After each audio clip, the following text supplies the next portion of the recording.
Hello guys, कैसे हो आप सभी लोग? उम्मीद है बढ़िया होगे और अपनी तैयारी में लगे होगे। तो यार मॉक तो सभी लोग लगाते हैं, लेकिन उनको एनालाइज़ करने के बाद कुछ गलतियाँ जो होती हैं, उनको एक कॉपी में शायद से लिखते होंगे, जैसे मैं भी लिखता हूँ। और वो चीज़ें लिख कर वो लोग बाद में उनको रिवाइज़ नहीं करते, जिनसे वो गलतियाँ फिर से होने लगती हैं। वैसे मेरे साथ भी हुआ कि मैंने उन चीज़ों को दोबारा से रिवाइज़ नहीं किया, जो गलतियाँ फिर से होने लगी मेरे साथ। जिससे मेरा स्कोर काफ़ी ज़्यादा कम हो गया। तो वो कल मैंने उन सारी चीज़ों को बहुत अच्छे से रिवाइज़ किया, जिससे मुझे लगा कि ये चीज़ें अप्लाई करके ही 10 नंबर तो ऐसे ही इंक्रीज़ हो सकते हैं। तो उनसे मैंने काफ़ी सारे पॉइंट्स बनाए हैं कि कौन-कौन सी गलतियाँ हो जाती हैं, जिनको दूर करना ज़रूरी है। तो यार मैं पहले उन चीज़ों को अप्लाई करके मॉक लगाऊँगा टेक्स्ट बुक पर और मेरा 75 जैसे स्कोर आ रहा है तो मैं 85 का टारगेट करके स्कोर मॉक लगाने वाला हूँ। तो मॉक लगाने के बाद बात करते हैं उन पॉइंट्स के बारे में कि कौन-सी गलतियाँ हो जाती हैं और उनको सॉल्व कैसे करना है। हेलो दोस्तों, मैंने मॉक लगा लिया था 1 घंटे पहले। मैंने मोबाइल पे लगाया था, अभी मैं इस पे लॉगिन किया हूँ लैपटॉप पे। और यहाँ पे देखो पहले मेरी रैंक 2 थी, अब 3 हो चुकी है। किसी और ने शायद अच्छा स्कोर किया है।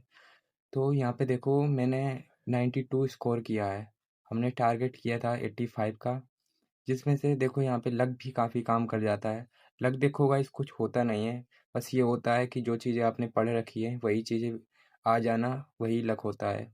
और बैड लक वो होता है कि जो चीज़ें हम लोग नॉन इम्पोर्टेंट सोच के इग्नोर कर देते हैं, वही चीज़ें हमारे टेस्ट में आ जाती हैं। तो देखते हैं, यहाँ पे देखो मैंने हिंदी में 18 का स्कोर किया है और यहाँ पे मेरे को टाइम लगा था 12 मिनट के ऊपर, साढ़े 12 मिनट। और रीजनिंग में 19 किए हैं और इसमें शायद से एक मेरा वो वाला गलत हुआ है, स्टेटमेंट वाला। और इसमें मैंने 18 मिनट लगाए हैं, जो कि ठीक है रीजनिंग के हिसाब से। और मैथ में मेरा 19 सही हुआ है। मैथ में देखो 17 मेरे को आ रहे थे और 2 पे मैंने डिविजिबिलिटी रूल अप्लाई करके तुक्का मारा था, तो वो शायद से सही हो गए हैं। और बात है टाइम की, तो इस पे मुझे लगा है 31 मिनट, जो कि काफ़ी ज़्यादा है। तो इसके बारे में बात करेंगे। और इसमें क्लियर में मेरा 18 सही हुआ है, 2 मुझे लग रहा है इंग्लिश के ही गलत हुए होंगे। और इस पे मेरा 15 मिनट लगे हैं, जो कि ठीक है। और कंप्यूटर पे 18 सही हुआ है और इस पे 20 मिनट लगा है, जो कि काफ़ी ज़्यादा है। तो इसमें 20 मिनट इसलिए लगा है क्योंकि इसमें 8 क्वेश्चन ऐसे थे कि ट्रू फॉल्स वाले थे।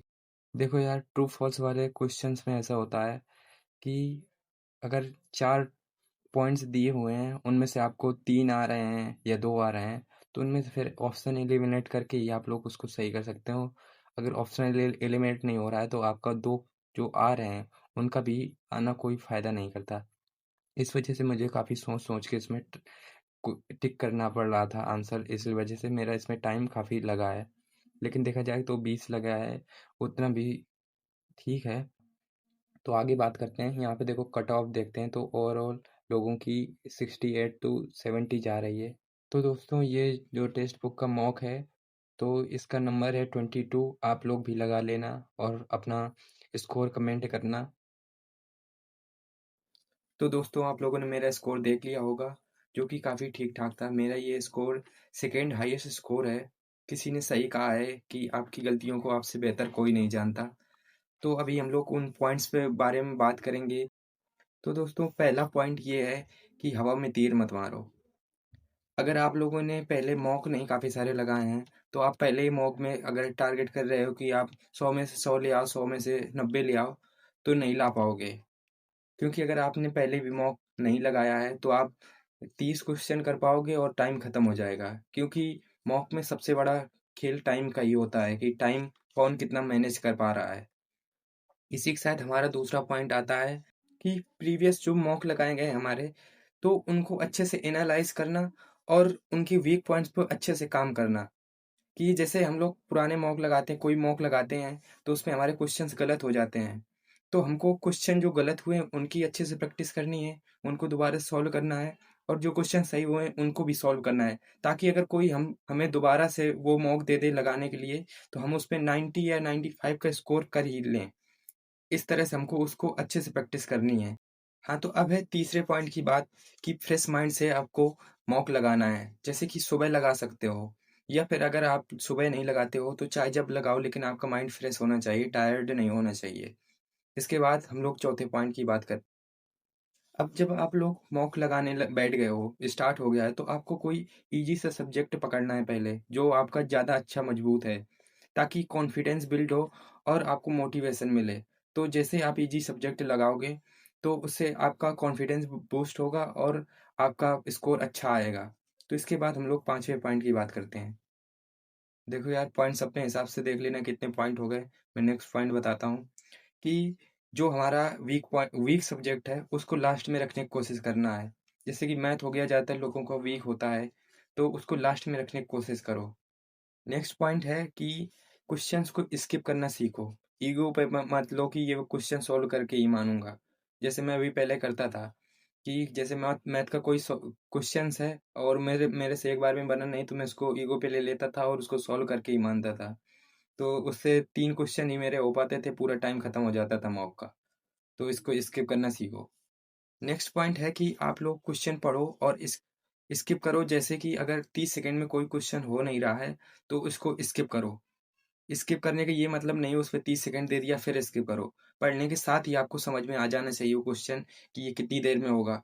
ये सब आपकी प्रैक्टिस पे डिपेंड करता है, आपने कितनी प्रैक्टिस की है, उसी हिसाब से आप क्वेश्चन के पढ़ते के साथ ही आपको पता चल जाएगा ये कितनी देर में सॉल्व होगा। इसीलिए 30-30 जो सेकंड के क्वेश्चन है या उनसे कम भी लग सकता है, उनको ही करो। और देखो यार, आपकी प्रैक्टिस ऐसी होनी चाहिए कि कोई आपको सोते हुए उठा के बैठा दे, तो मॉक में 50 क्वेश्चन आप सही कर लो। ऐसे आपकी प्रैक्टिस होनी चाहिए कम से कम। ऐसे ही आपको अगर 50 क्वेश्चन 30-30 सेकंड में कर लिए, तो अब जैसे कि 5 मिनट इसके ले लो कि आप लोग पढ़-पढ़ के स्किप कर रहे हो, तो 30 मिनट में आपको 50 क्वेश्चन सही करने हैं। उसके बाद हमारे पास बचेगा 70 मिनट, जिसमें से हमारे 50 क्वेश्चन बचेंगे।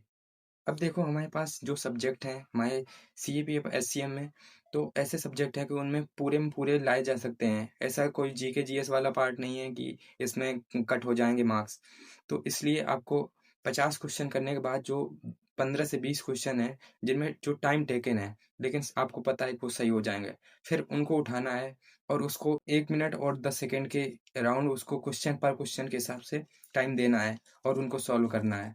इसके बाद हमारा नेक्स्ट पॉइंट है कि हमें पता कैसे चलेगा कि ये 1 मिनट 10 सेकंड ही लगेगा या इससे ज़्यादा लगेगा, इसका कम लगेगा।